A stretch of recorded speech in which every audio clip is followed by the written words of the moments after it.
Bientôt une loi pour sanctionner une discrimination à l'embauche à cause de la coiffure. Alors, on avait la discrimination parce que t'étais sapé, genre tu sortais du couvent ou tu revenais de la Mecque. Voilà, maintenant, tu as des problèmes de discrimination quand tu as une coupe de cheveux, je sais pas, fofolle. Alors, je sais pas, que t'aies le cheveu sale. Alors, peut-être que c'est... Maintenant, on peut plus interdire aux gens de venir bosser quand ils ont le cheveu crado et qui puent, c'est ça ?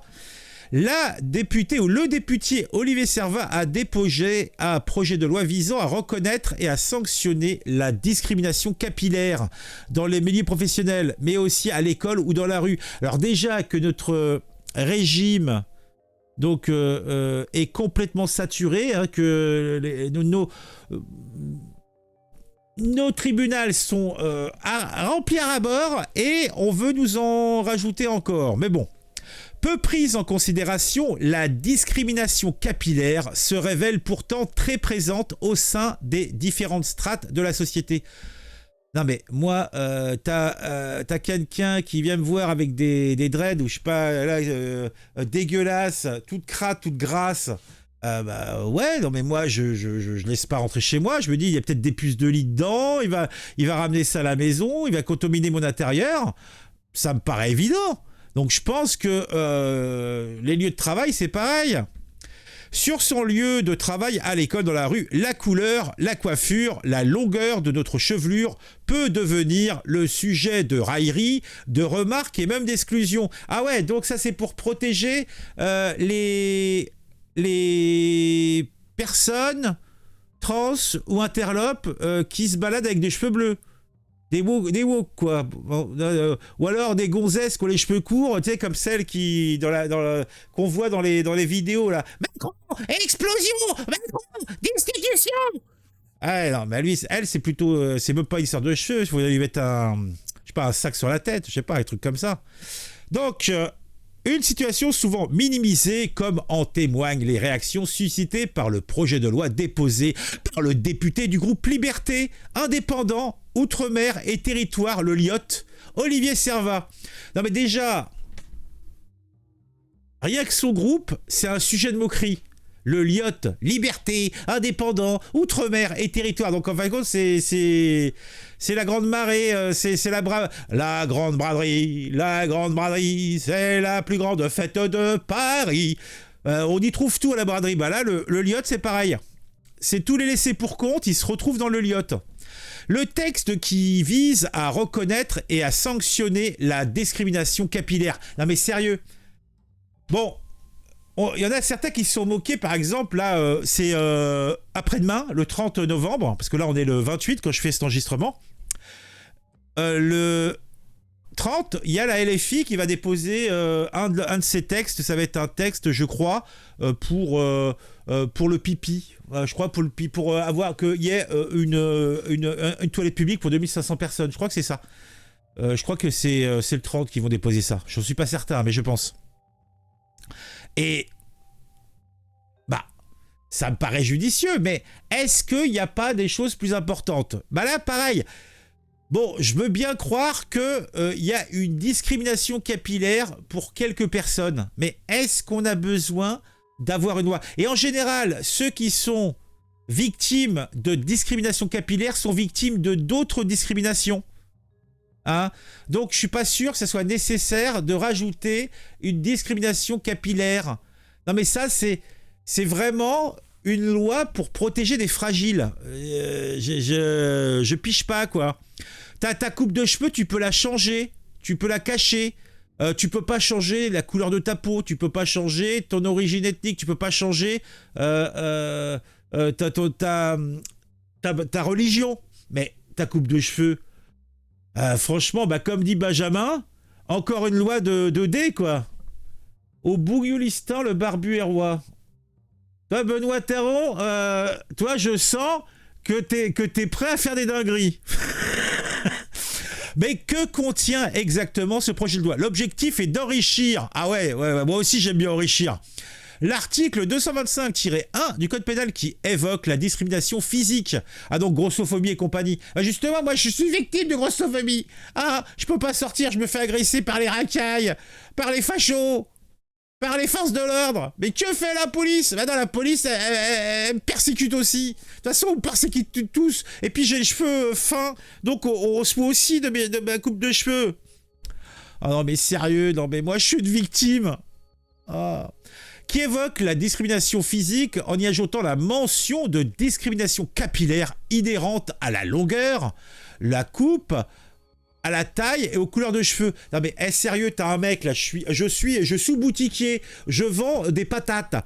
Il y a un mec ou une gonzesse qui vient pour un entretien, elle a un anneau digne d'un bœuf dans le pif. Elle a dans son oreille droite une dizaine d'anneaux. Dans l'oreille gauche, elle a un gros truc, c'est comme les fourrures amazoniennes là. Dans le lobe, elle a un gros truc qui lui a multiplié par 10 la taille de son truc. Et en plus, elle a des cheveux bleus, mais pas bleus uniformément, c'est qu'elle a fait des rayures. Donc en fait, on voit son crâne, elle a comme un damier. Non, elle est un morpion. Elle a un morpion sur la tête, donc vous voyez, c'est une double croix, vous voyez, et elle a ça. Et elle vient me voir, elle dit je voudrais avoir un travail, s'il vous plaît, monsieur. Je suis très très bonne, je suis spécialiste dans la vente de patates. Bah, je lui dis pas de problème, fillette, installe-toi. Par contre, fais gaffe, il y a des aimants, tu vas te faire accrocher le lobe de l'oreille. Mais si je sais pas, je vends des bagnoles, je vends des Mercedes, et que t'as cette même personne qui a tous les diplômes, toutes les spécialisations, et qu'elle demande un poste de vendeuse ou de vendeur. Bah là, franchement,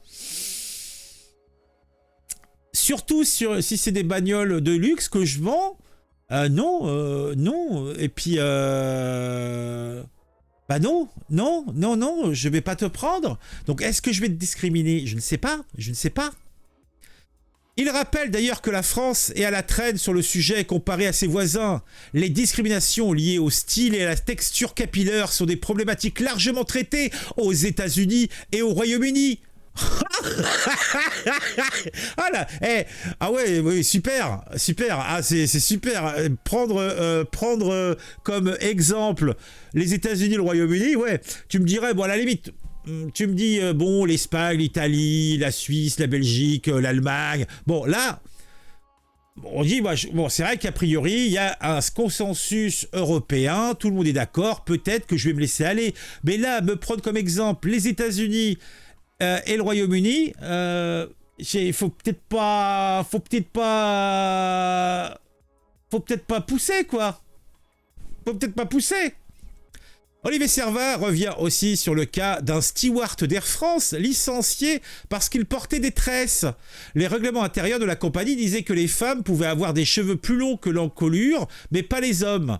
Le steward a eu gain de cause, pas au nom de la discrimination capillaire, mais au nom de la discrimination homme-femme. À partir de cette décision, j'ai identifié un trou dans la raquette législative, poursuit le député de la colonne du quotidien régional. Non mais le mec, il a vraiment que ça à foutre. Et il a été élu dans quoi, lui?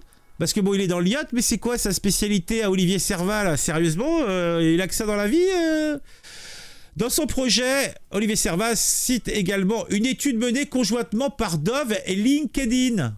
Sérieusement, qu'est-ce qu'on en a? Mais c'est quoi ces références? Mais le gars, c'est qui ce mec? Aux États-Unis, où les sondages ethniques sont autorisés, 2/3 des femmes afrodescendantes changent de coiffure avant un entretien d'embauche. Leurs cheveux sont 2,5 fois plus susceptibles d'être perçus comme non professionnels. Avant de donner l'exemple de Michelle Obama qui confiait à Hélène DeGeneres qu'elle s'était obligée à lisser ses cheveux pendant les 8 années de présidence de son mari. Bah ouais. Bah oui, si la majorité a des avis assez tranchés sur les coiffures, bah tu fais avec, hein, tu changes ta coiffure. Ah là là là là, je te jure. Bon. Bon, on va peut-être pas tout lire. Donc, il y aura un colloque dédié. Alors, ils vont même faire un colloque. Pour appuyer son projet de loi, le député organise un colloque le 16 novembre. Bah, c'est passé. On est le 28. Dernier, a organisé un colloque le 16 novembre dernier, réunissant coiffeurs, médecins, influenceurs, journalistes et marques capillaires. Putain, mais sérieux, non mais attends, il y a un extrait, on peut voir quelque chose là je suis. C'est historique. C'est 20 ans que je suis prête. Was historic, needed and necessary. Je n'ai jamais imaginé un instant que je me serais retrouvée à l'Assemblée nationale pour parler d'un projet de loi sur nos cheveux. Ce jeudi 16 novembre, Olivier Servat, député, a organisé un colloque sur la discrimination. Ah le mec. Ah non mais le gars il est à 200% quoi. Capillaire autour du projet de loi visant à sanctionner cette injustice. Au cœur de cette soirée historique, Boucle d'ébène avait sa place. La voix de notre fondatrice, experte du cheveu texturé, Aline Tacite, a résonné. C'est cette expérience qui a été finalement salutaire et je me suis demandé pourquoi je le faisais Était entouré. Bah attends, avec sa coupe de cheveux là, il y a rien à dire. Personne va lui reprocher quoi que ce soit. Bon, c'est Kéké là? Non, c'est pas Kéké, comment ça s'appelle la meuf du mec qui aime bien mordre les fesses des filles. Celle Sandrine, vous savez, Corinne. Ah, Zemmour lui avait dit qu'il fallait qu'elle se renomme en Corinne, c'est pas elle qui est là? Confrères, coiffeurs, formateurs, marques capillaires, médecins, journalistes, influenceurs et de bien d'autres, elle nous a parlé de l'importance de s'instruire pour s'accepter. Cet éveil, j'ai pu l'avoir parce que je suis allée chercher mon histoire. J'ai trouvé la source en lisant. Dieu m'a donné la foi et je ne sais pas. Salut Super 7. En interrogeant mes pères, Elle nous a également montré comment elle agit au quotidien en faveur de cette évolution. 20 ans en arrière, quand on a créé Boucle d'ébène, je suis devenue cette coiffeuse que je ne trouvais pas. Pour pouvoir ensuite Oui, quand même.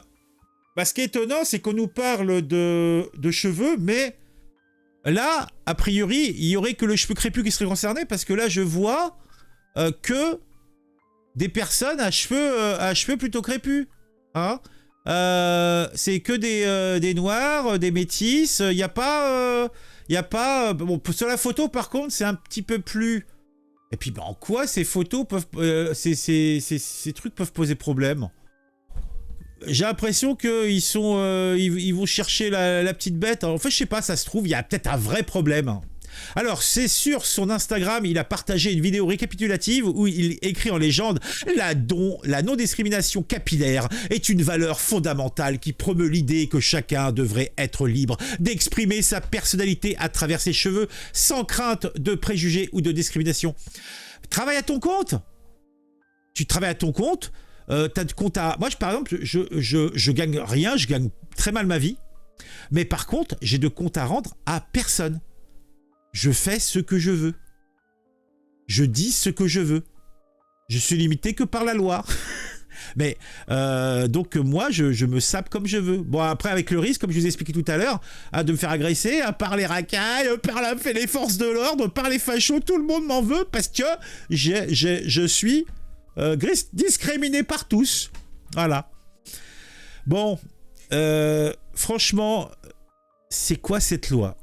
Sérieusement, c'est quoi cette loi? Mais bon, il y a peut-être des gens qui sont fragiles et qui se sentent martyrisés. Je sais pas. Moi, ça me fait rire. Ça me fait rire.